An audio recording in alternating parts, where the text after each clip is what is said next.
कुछ ही दिन पहले वो लोग हमारे सामने वाले घर में मुंतकिल हुए थे। मैंने उसे पहली बार अपनी बहन के साथ गली से गुजरते देखा था। इसकी बहन का नाम साइमा था। वो एक दिन अपनी वालदा के हमरा हमारे घर भी आई थी। तभी मैंने पहचान लिया कि जो नौजवान। फिर एक दिन जब छोटी सो रही थी, उसने गेट पर आवाज लगाई। मैंने हाथ बढ़ाया तो उसने अखबार मेरे हाथ में थमा दिया। मैं हैरान थी कि साइमा और उसके घर वाले तो खुशहाल और तालीम याफ्ते नजर आते हैं, फिर उसका ये भाई अखबार डालने घर घर क्यों जाता है? आप साइमा के भाई हैं ना? जी हाँ। एक रोज मैं गेट के पास रखे गमले दुरुस्त कर रही थी। उसने जेब से कागज का एक पर्जा निकाला और अखबार के साथ वो पर्जा भी मुझे थमा दिया। कमरे में आकर कागज खोला तो लिखा था, मैं LLB करने लाहौर जा रहा हूँ। तुम मुझे बहुत अच्छी लगती हो। शाइस्ता, तुम नासिर का ख्याल दिल से निकाल दो। मेरा बेटा नासिर लाहौर वकालत करने गया हुआ है।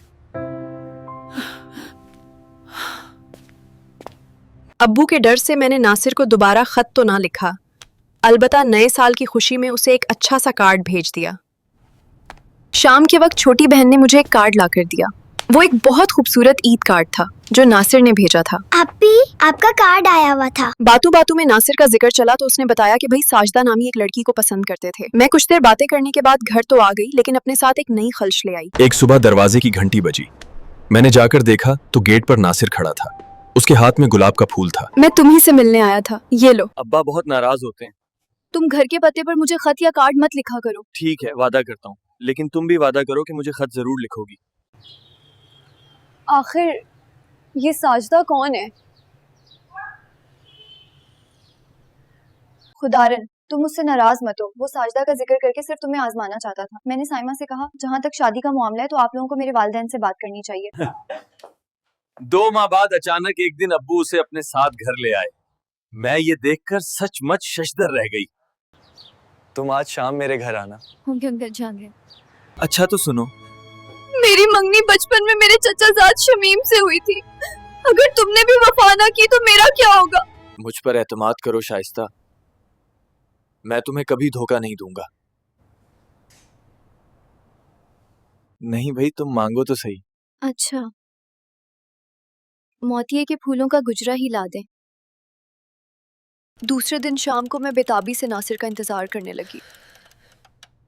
6 बजे तक मैंने उसकी राह देखी। हम तुम्हारी अम्मी के पास मिठाई लाए थे। अम्मी, मैंने तो नासिर से वादा किया है। पागल लड़की, तुम्हारे अब्बू ने नासिर को ही पसंद किया है। अगले दिन हमारी मंगनी की छोटी सी तकरीब हुई। नासिर अपनी फैमिली के साथ हमारे घर आया। वो आज बहुत बावकार और खुश नजर आ रहा था। उसने खामोशी से वही मोतिये के फूलों का गुजरा मेरी तरफ बढ़ाया जो मैंने उससे मांगा था।